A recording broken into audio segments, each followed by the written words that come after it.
Hey, what is up, guys? It's Brendan here, and today I'm going to be doing a Chase Sapphire Banking review, taking a look at Sapphire Banking by Chase, which is their premium checking account. Now, I'm going to be comparing this as well to Chase Private Client, and just giving a general overview of my thoughts and opinions about the Chase Sapphire Premium Checking and Chase's Sapphire Banking product as a whole, what it is and what you can expect with it, and as well, again, comparisons to Private Client as well. Now, Sapphire Banking is a product that Chase released about 6 or 7 years ago. It's been around for a hot minute, but they really don't do a ton of marketing for it. But essentially, the Sapphire Banking falls under the same branding as their popular credit cards, such as the Chase Sapphire Reserve or the Chase Sapphire Preferred. Neither of which are required for signing up for the Sapphire Banking. Now, the overall perks and benefits of utilizing Chase's Sapphire Banking is you're able to get access to, again, their premium banking account with some extra additional benefits, which is one of the key reasons to maybe consider switching your account over to this or even getting signed up with them in the first place. Now, in terms of Sapphire Banking and my opinions and doing an overall review, here, of course, you have no fees on their everyday banking. Now, some of these requirements, of course, just like most Chase accounts, you have to have a certain amount of requirements to meet the no fee threshold. Now, in terms of what this account actually offers, you're able to get no ATM fees worldwide.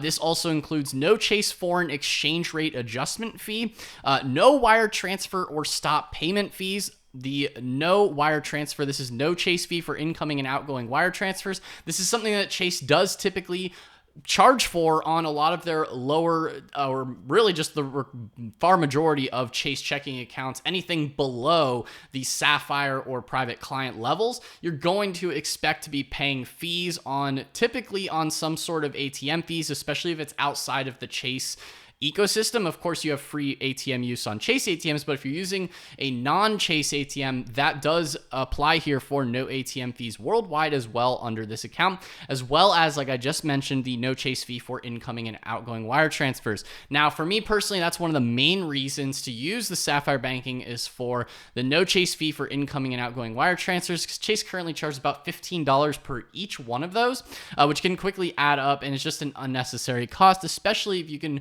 meet their minimum requirements that they do have on this account.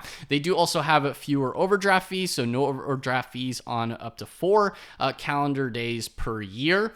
Now, another thing that they do offer here, of course, is investing with JP Morgan Wealth Management. I have a whole separate video going over JP Morgan's investing accounts if you're interested in their self-directed investing. I'll leave a link to that video as well. But they do market and promote that here for their wealth management services. We'll get into a little bit more details with that in a moment. But that's not a main focus here with the Sapphire Banking account. It's not really the main focus in terms of what they offer here with this account.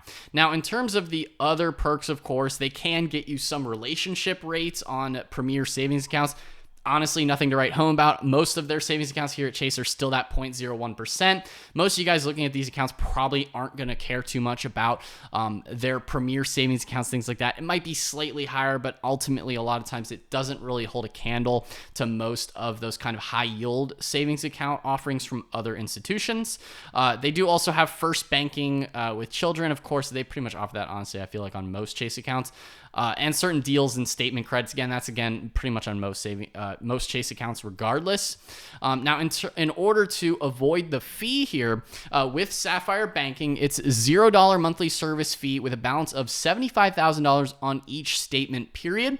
And this is an average beginning day balance of $75,000 or more in any combination of this account and linked qualifying Chase checking, savings, and other balances. Now, when they say any combination of this account and linked qualifying Chase other balances, that does also include the JP Morgan self-directed investing account, which is much better than just holding $75,000 in a checking account to avoid the minimum fee, of course. So that's really where I feel like most people looking at this product are going to be like, oh, I can check that box off, cool, and then I get free ATMs and no wire transfer fees. Then that's kind of the main reason to sign up for the Sapphire Banking.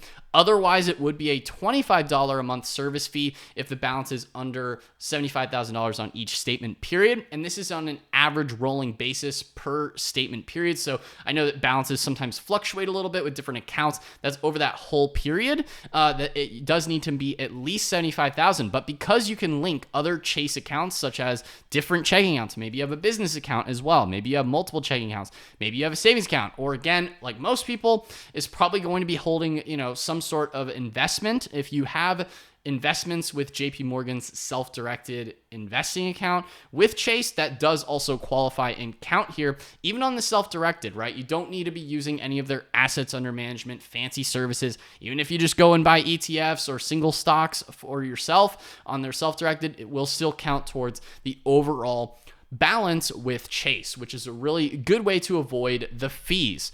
And again, as you can see here in terms of the overall branding, is Sapphire Banking.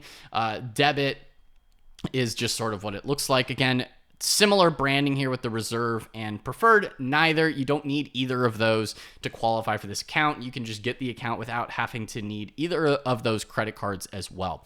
Now, how does this compare exactly to Chase Private Client? Now, obviously, if you're familiar with Chase Private Client already, then you know that this minimum balance of the $75,000 is much lower than Chase Private Client, which currently has a minimum of $150,000 that you would need on a average beginning day balance to avoid the monthly service fee. And at the same time too, honestly, a lot of the perks, such as, saving money on those transfers, higher limits, some of the relationship rates depends on the person, but no ATM fees, no Chase fee on incoming and outgoing wire transfers.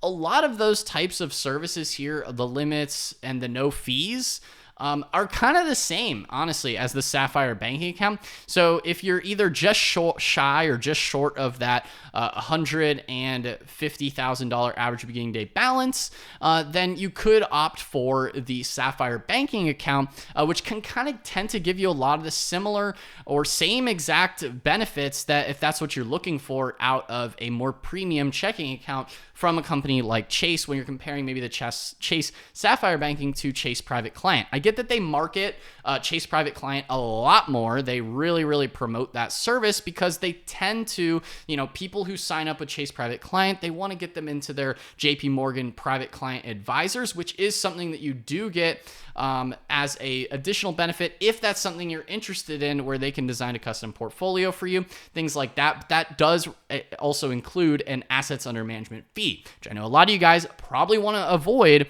but you don't even have to use that service as well. You could still get Chase Private Client and not have to necessarily use that as well. But if you don't care and maybe you just don't want to hold as much money with Chase, then you could go with the Sapphire Banking to get access to that premium checking account to avoid those fees that they would typically charge on most other bank accounts, other institutions as well, not only just Chase, but for a premium checking account, that's pretty good. And you have a lower minimum here with that $75,000 minimum versus the $150,000 minimum. Now, I get maybe there are some additional premium benefits with Chase Private Client, but if you're really just looking to avoid the fees on certain things, then like I already outlined, the Sapphire Premium Banking with Chase, it could be just a better alternative. I get that some of the Chase Private Client perks and benefits, such as some of these exclusive events and things like that. Honestly, I mean, I've dug into it. It's kind of hard to find even any information about the different exclusive events, in my opinion. So how often and what area or where you live might also get factored into that. So honestly, for most people, it probably isn't really a big deal. Account setup and things like that. Of course, you have the app, monthly service fee.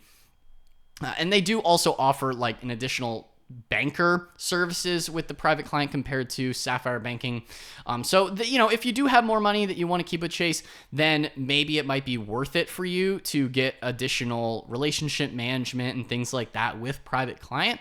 But if you're really just looking to avoid the fees, then the Sapphire Banking option could be a really good alternative to Chase Private Client, and you don't need as much money with Chase as well to get started with it. So that's another nice benefit as well. Again, both have the same exact exact sort of combination of accounts in order to hit that minimum threshold, and then you're able to avoid the fees. So guys, I hope you enjoyed this quick overview of the Chase Sapphire Banking and quick comparison as well to Chase Private Client to give you a little bit of an idea between the different types of accounts that Chase has and maybe which one might be better for you. Again, if you have any experience with Private Client or even the Sapphire Banking as well, again, primarily focusing here on Sapphire Banking even in this video, be sure to leave comments down below in the video description, like down below. After the video description, leave comments in the comments section. If you have any personal experiences with Chase, with either of these accounts, or any questions, feel free to leave those down in the comments section below. But again, guys, I hope you found this video helpful. If you did, then be sure to smash that like button, hit the subscribe button as well, and notification bell so you're notified whenever I upload a new video. Anyway, guys, that's all for today's video, and I'll see you in the next one. Peace out.